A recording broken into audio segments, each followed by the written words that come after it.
நான் வந்துக்கிறேன்.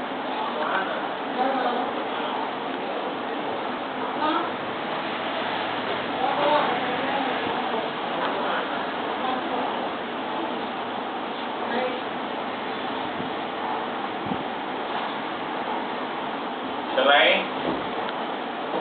There you go. See. Normally, the advice from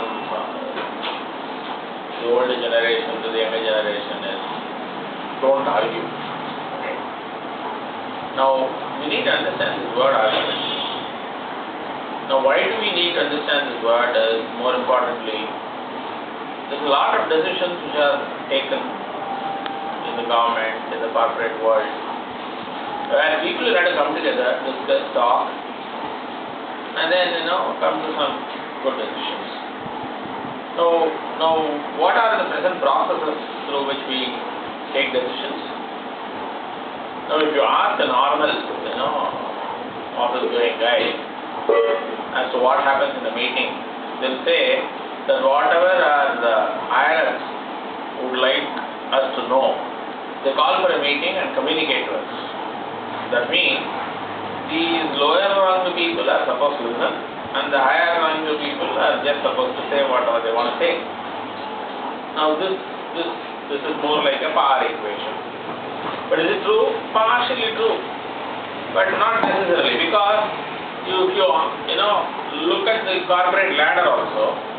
Now when you ask these higher people as to why do you prefer giving promotion to certain guys and not the rest, they generally say that their participation and the way in which they are engrossed or getting involved in a project also contributes.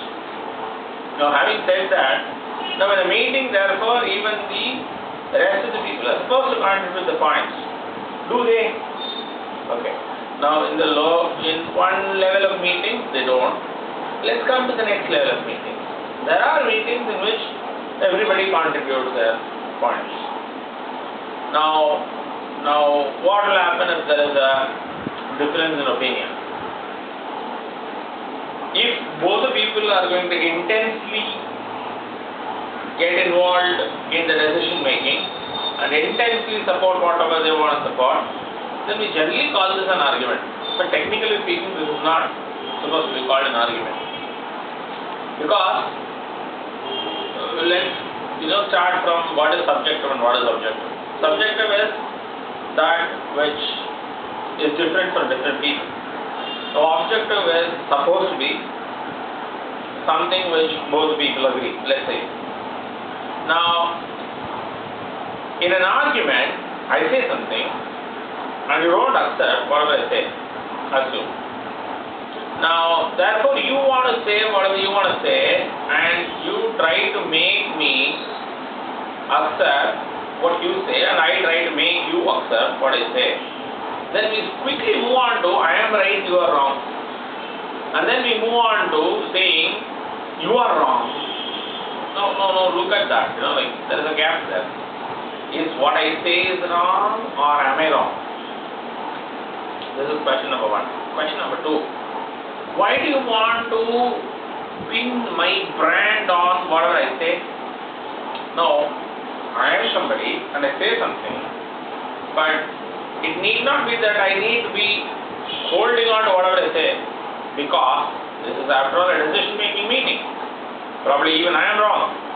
Now what we do therefore is put whatever I say on the table, put whatever you say on the table, and let's analyze. Let's do all the logical things that we are supposed to be doing on the table, and then pick out what is supposed to be the action that is supposed to be done. Now this is easier said than done. Probably most of you who are listening would say, yeah, this is what we are doing. So, you might say that, but are you really doing this? This is a very important question, because willy-nilly, without we becoming aware of it, we get attached to what we say. Now people call this ego, but I don't want to use any technical terms there in the sense of ego, but there is an attachment, obviously. I say, and if you refute, I take the refusal person. Now, that's a very interesting thing. It might be subtle. but it is there. It is there. Now watch that. Watch that very closely. Now a constructive decision making in a meeting should happen where everybody contributes their point without any stand being taken, without any attachment to the statement, and then logically analyze them. Now what do we mean by logically analyzing? That's a separate video by itself. Now, before going into that video, I will also have to say about one more thing in between this video and that video, maybe.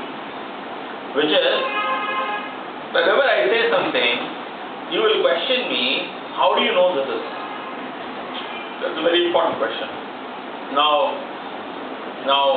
I say whatever I say. Let's say, let's not make this design for the car, and people will not like this design, let's say. Then you will ask me, how do you know other people will not like? You know, like, there are so many cars like this.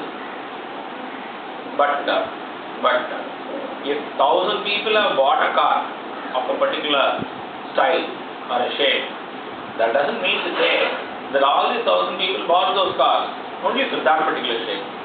Maybe they have ignored the shape and bought it probably for some other attribute of the car. Now what I am trying to say is, how do we support what we claim to say that what we claim is what it is?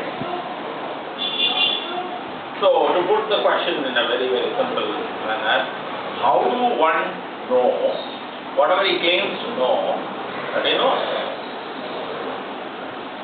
Now this looks very simple, but I'll tell you a very interesting thing. Let me finish this video by giving you a very interesting counter to this. Vivekananda said that every person is perfect. That means all knowledge is already there with everybody whatsoever.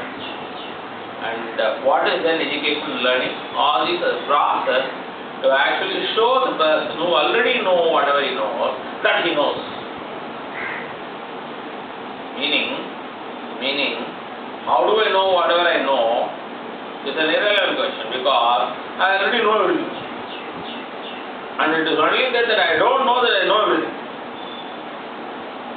No, take away arrogance from these statements.